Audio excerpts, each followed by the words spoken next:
Iran और America में चल रही लड़ाई के बीच यमन का एक इंटरनेशनल एयरपोर्ट भयंकर धमाकों से दहल उठा। वहां मिसाइल हमला किया गया। कुछ ही देर के अंदर कई मिसाइलें दाग दी गईं। जहां विमान उतरते हैं उस रनवे पर भी मिसाइल दाग दी गई।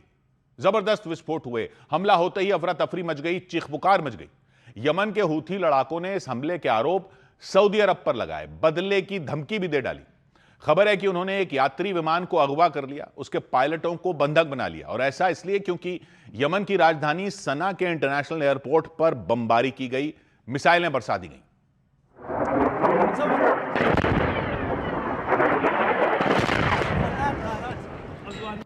पहली मिसाइल फटते ही इतना तगड़ा धमाका हुआ कि पूरा एयरपोर्ट परिसर हिल गया, मानो भूकंप आ गया। डर के मारे लोगों का बुरा हाल हो गया। इतने में दूसरी मिसाइलें भी दंदनाती हुई पहुंच गईं। वो रनवे पर उस जगह फटी जहां से विमान उड़ान भरते हैं, जहां लैंड होते हैं।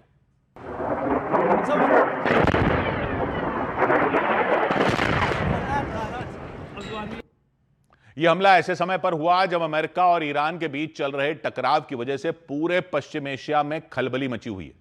हालात इतने नाजुक बन चुके हैं कि कब क्या हो जाए इसका अंदाजा लगाना मुश्किल हो गया। इसी बीच सना के एयरपोर्ट पर बमबारी की गई। ईरान के समर्थन वाले हूथी लड़ाकों ने इस मिसाइल हमले के लिए सऊदी अरब को जिम्मेदार बताया और उसे सबक सिखाने की धमकी दी। सऊदी अरब का पड़ोसी यमन लंबे वक्त से गृह युद्ध की आग में जल रहा है। वहां की राजधानी सना समेत देश के बड़े हिस्से पर 2014 से ही हूथी लड़ाकों का कब्जा है। वहां उनका शासन चलता है। वो यमन की सेना और सरकार को दुश्मन मानते हैं, उनसे लड़ते आए हैं, जबकि सऊदी अरब यमन की सरकार का समर्थन करता है। इसीलिए हूथी लड़ाकों और सऊदी अरब के बीच 36 का आंकड़ा रहा है। वो एक दूसरे पर हमले भी करते रहे हैं।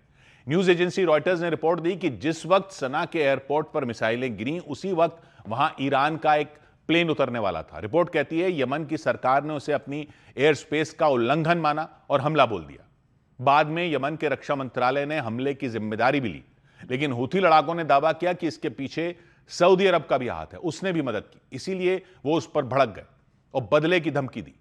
रिपोर्ट कहती है हूथी लड़ाकों ने सना एयरपोर्ट पर खड़े एक विमान को अपने कब्जे में ले लिया, उसके पायलटों को बंधक बना लिया। वो विमान दुनिया भर में स्वास्थ्य के क्षेत्र में काम करने वाली संस्था रेड क्रॉस का बताया गया।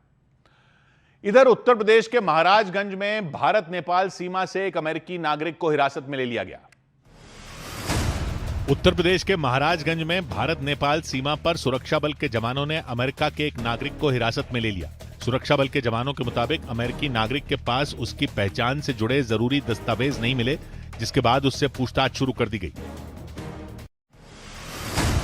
अमेरिका ईरान युद्ध और स्ट्रेट ऑफ हॉर्मुज में बढ़ते तनाव की वजह से कच्चे तेल की कीमतों में एक बार फिर इजाफा हुआ।